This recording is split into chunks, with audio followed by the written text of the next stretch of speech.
18 out of 380. That isn't a statistic. That is an assignment with a 4-minute expected lifespan once you stepped into the open. What's worse, dying with a flamethrower or surviving with it? Only 18 men can answer that. The other 362 couldn't. Being one of those 380 meant strapping 70 pounds of fuel tanks and a nitrogen pressure cylinder to your back. 3 tanks, unmistakable shape. When you stepped forward, every Japanese defender along the front identified the silhouette. Every available weapon turned toward it. One Marine reached a cave entrance on Iwo Jima and pressed the trigger. Nothing. The igniter failed. He stood at the opening, 70 pounds on his back, with silence where the fire should have been. 2 Japanese soldiers rushed out. They grabbed him by his rig and pulled him inside. His squad stood outside that entrance for 2 full days. They heard him the entire time. No way in, no way to help. The operators who survived carried a different weight. At close range, the only range where the weapon actually worked against reinforced positions, you didn't just fire. You saw what it did.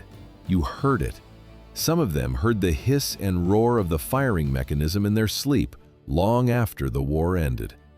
Some operators used what they called a wet burst. Fire without ignition first, soak the target with fuel, then light it. Inside a sealed bunker, temperatures hit 2,000 degrees Celsius. The oxygen burned out before fire reached the back wall. Anyone inside didn't need to be directly hit. Before every shot, operators trained to take 1 full breath. During the firing sequence, breathing was impossible. Lungs full, trigger down, hold. 362 flamethrower operators died on Iwo Jima, more than total American combat deaths during 6 months of fighting at Guadalcanal. All of it in 36 days. 8 square miles of volcanic rock. 18 men remembered 4 minutes. The training manual called it an effective system for clearing fortified positions. Those 18 men knew the other version. The M2 carried 2 large tanks of thickened gasoline and a third, smaller tank of compressed nitrogen to force the fuel through the line. At the end of the metal tube, an electric ignition or white phosphorus, depending on the variant. Standard issue. The weapon U.S. Marines brought to Iwo Jima in February 1945. The specifications were straightforward. Effective range, 20 yards. Full tank, 7 seconds of fire. Not a continuous stream, short controlled bursts, 1 to 2 seconds each, rationed across the entire engagement. After the last burst, you went back to reload. 20 yards is the distance a soldier can throw a hand grenade. A grenadier could stay behind cover. Crouch, lean, release from a position nobody could see. An M2 operator could not. He had to close that same distance standing upright, 3 tanks visible on his back, moving across ground where every Japanese firing position had been constructed to watch exactly that silhouette approach. The backpack alone made him the most identifiable target on the battlefield. The fuel inside made him the most dangerous one to miss. Army doctrine described the flamethrower as the definitive tool for bunker clearance. The defenders of Iwo Jima agreed and aimed accordingly. 20 yards, 7 seconds. Those numbers assumed the enemy would stay in one place. A Marine cleared the position. He moved forward. Fire opened behind him. From the same bunker. No one had passed him. Why didn't the grenade finish it? Japanese engineers built a bend into every pillbox. The blast wave hit the turn. It stopped there. The men behind the corner walked out. The pillboxes on Iwo Jima weren't improvised holes.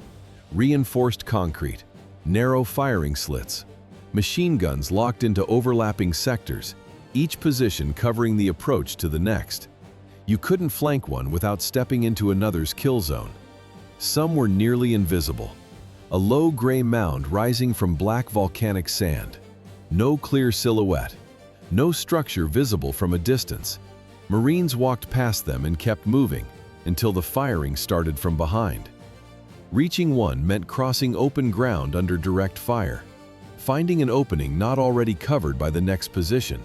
Getting close enough to throw. And when the grenade went in, The zigzag interior absorbed the blast before it reached anyone.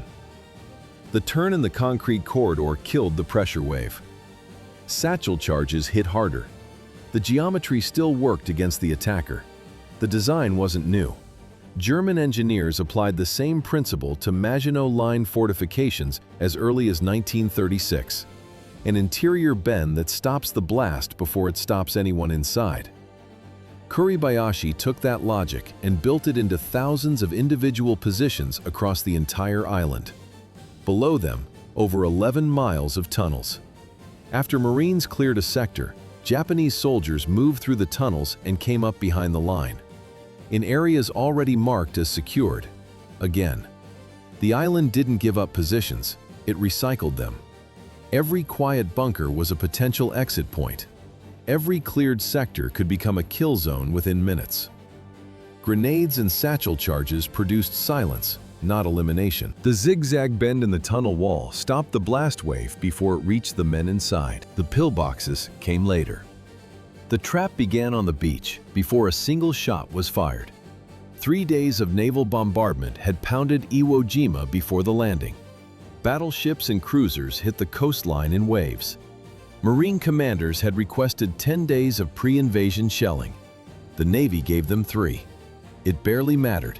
Kuribayashi had buried his positions 20, 30 feet underground.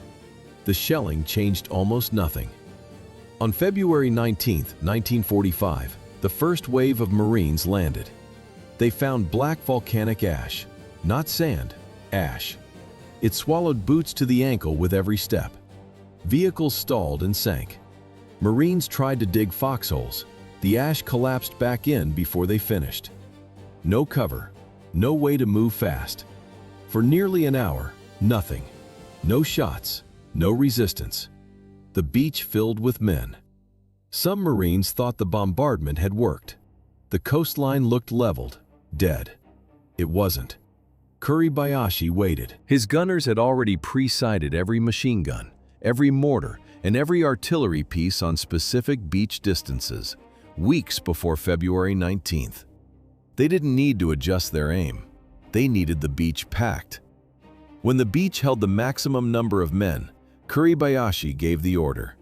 Machine guns, mortars, and pre-sighted artillery opened fire simultaneously.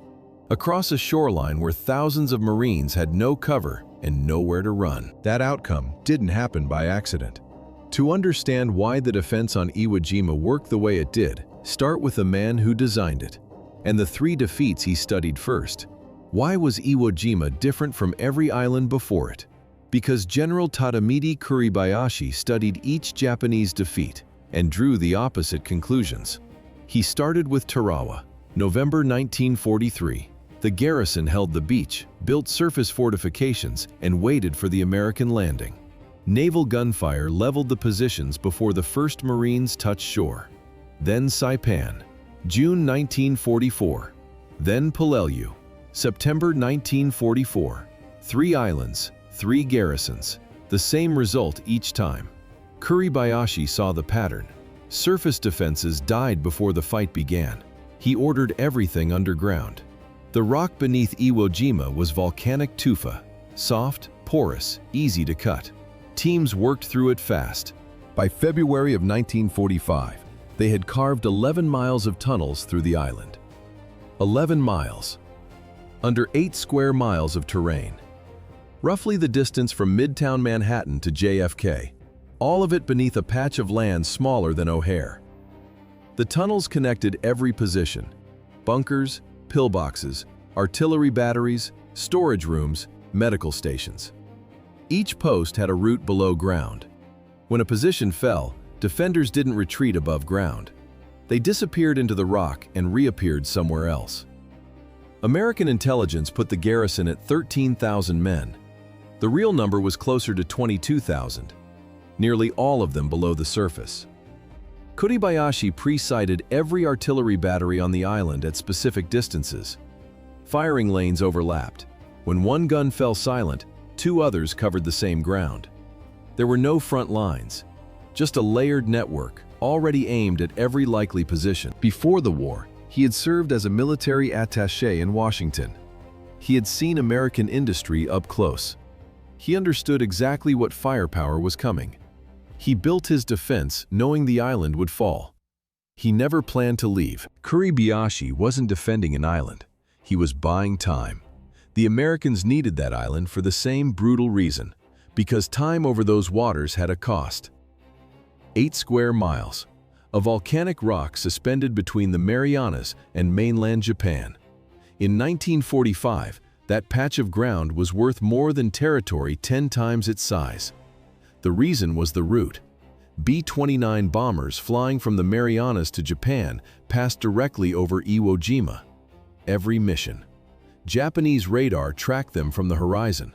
Fighters scrambled from the island's airstrips. Every aircraft brought down meant a crew lost in the Pacific. The Americans had to cut that line. Fighter escorts could base there. Damaged bombers could land instead of ditching in open water. Shorter missions could carry heavier payloads. After the island fell, that math proved out. Around 2,400 B-29 crews made emergency landings on Iwo Jima's captured airstrips. Not in the Pacific, but on solid ground, on a runway that wouldn't exist without the battle. In February of 1945, the price of that runway was still being paid. Neither side could withdraw. The Japanese couldn't let American bombers fly uncontested toward Tokyo. The Americans couldn't leave a radar station and fighter base operational on a rock sitting directly in the middle of the route. Guadalcanal, Okinawa. People remember those names. Iwo Jima was smaller than either, and it cost more per square mile than almost any ground in the Pacific. Approximately 6,800 American Marines died for those 8 square miles. Those 18 surviving M2 operators already understood the price. 362 of their colleagues had established it, 20 yards at a time. Washington's answer came later, and it came armored. The M4A3R3 looked exactly like a regular Sherman. Same hull, same silhouette, no external marker to separate it from any other tank moving up the beach. Nothing visible distinguished it at all. Why did it look identical? Because the moment Japanese anti-tank crews recognized it, Type 1 47mm guns would have locked onto nothing else. 300 gallons of thickened fuel inside an armored hull made any distinguishable feature a targeting solution. Anonymity was the only armor that mattered. The main gun was gone. In its place, a flamethrower system drawing from a 300-gallon reservoir, 40 times the M2's capacity. Effective range reached 100 yards, 5 times farther than a man on foot. The crew could engage a fortified position from outside the killing ground that had already consumed most of the 362. The exposure shortened. The equation stayed. Once a flame tank fired, the entire front reorganized around it. Every Japanese weapon with a sightline turned toward the source. The fuel burned fast. The window between first shot and empty reservoir was narrow, and a penetrating hit from a Type 1 round to the front plate made 300 gallons of fuel someone else's problem. M4A3R3S moved in coordinated teams, screened by conventional Shermans and flanked by infantry compressing the Japanese defensive arc from multiple directions. Better than walking toward a cave mouth carrying the M2. The same core problem in heavier steel. American military after-action reports on Iwo Jima assessed the M4A3R3 flame tank as the single most decisive weapon in the operation, directly credited with clearing the fortified cave networks that had made the island nearly impenetrable to conventional arms. Significant numbers reached the front during the second week of the battle.